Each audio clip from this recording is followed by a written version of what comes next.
Right, so I thought I would make a little tutorial on how you can use the new generative fill on Photoshop and create like background assets for VFX, which I thought was really quite a cool way to use it, as obviously it can take time to get all of your VFX assets, whereas now you can just use AI to generate them into the actual footage that you're using. So I'll start off with this clip, which is just a clip that I took a few years ago of a cliff, and what I wanted to do is I want to add like a radar satellite station on top of this cliff. So it's relatively easy once you get the hang of it. All you have to do is, it doesn't really matter which frame you use, I'm just going to use the first frame. If you click composition, save file as, Photoshop layers, and then save it, it will save it as a PSD. I've already saved one, so I won't go ahead and save that. And then what you do is, if you open up the new Photoshop beta, it has to be the beta version because that's the only one that has a generative fill. If you open it up in that, it should look something like this. So you'll see you've got a different box here at the bottom to allow you to access all the generative fill features. And then what you go and do is, if you can either use the lasso tool or you can use the rectangle selector. I'm just going to use the rectangle selector. Select roughly the size you want it to be, and then if you click generative fill, just type in what you want to put into your shot.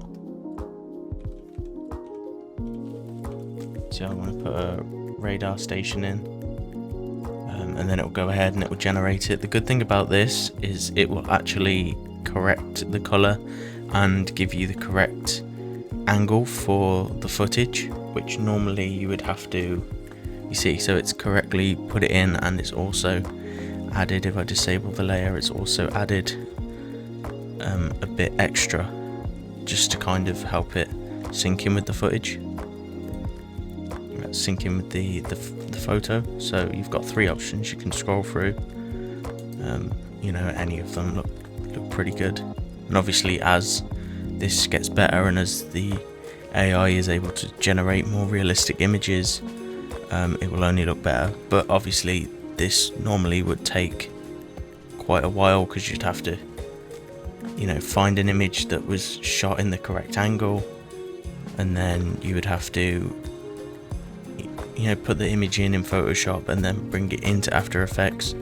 So for a project that I did a few years ago for my university degree, I was spending hours trying to find images online that would fit into the scene that I wanted, whereas now you can just generate them and it even correctly lights it depending on the footage.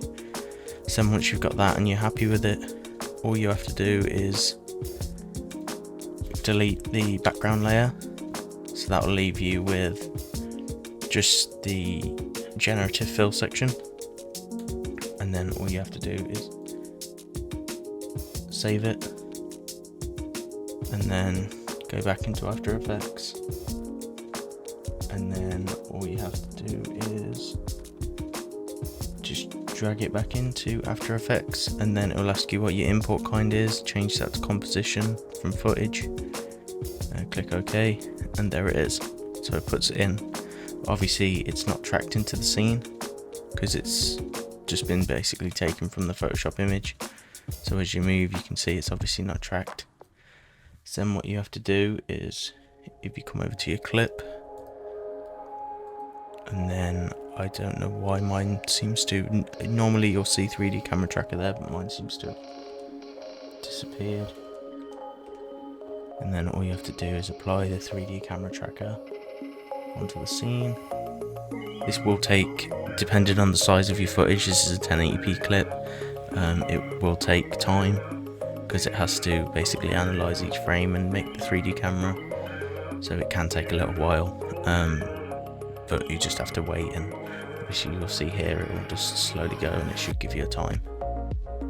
And then once it's done it should come up with solving, and then you'll have points here. So what you can do is you can just select any sort of 3 points that might be flat. You can draw around as well, and then you can come over here and click create null and camera. Then it does give you a null plate there. I tend to just delete it because once you've got the 3D camera,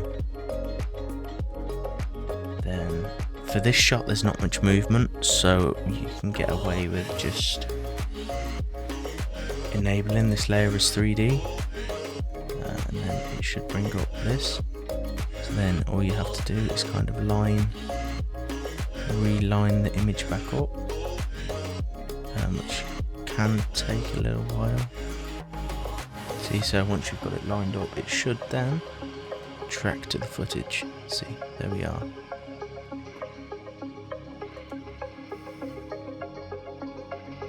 One thing that I notice is if you zoom in, you can see where it's got the square box. So what I normally do is with that layer selected, come over to the mask tool, and then I just roughly mask around the bits that I need.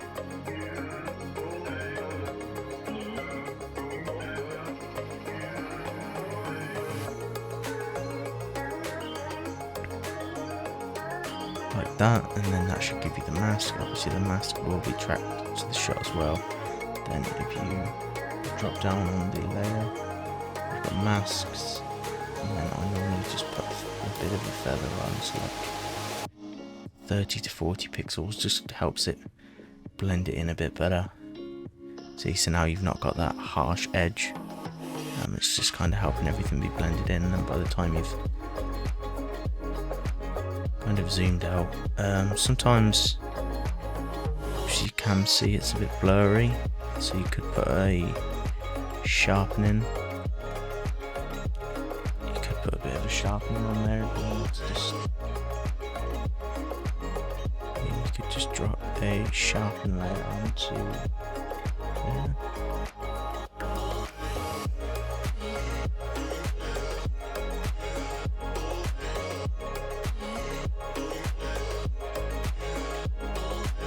So it brings it up with the rest of the footage, makes it not as noticeable. And then we'll kind of grab there, back, just bring it into the footage. It doesn't fit perfectly because this is shot in a slightly wider than 1080p, but then it just helps it make it look a bit more cinematic. And they do like different size black bars, so you can change it to however you want to look. And then once you've done that, obviously the Photoshop AI does grade the generative fill to look fitting in the footage, so you shouldn't need to really do any grading on that actual clip. But as you can see, it's now tracked into the footage and it moves with the footage. So yeah, it's a really good way to add elements in, create whole new backgrounds. Obviously before doing this with compositing, it would take, you know, a few hours to obviously find an image online that you wanted to use, obviously make sure that it was royalty free and things like that. Whereas now, as it's able to use your image as a jumping point, it's able to create some really good designs. Obviously you can go through and there's different layers, so you can change it to, you know, fit whichever. If you don't like them, you can just come here and you can regenerate it. So yeah, I thought this was a really cool way to integrate the new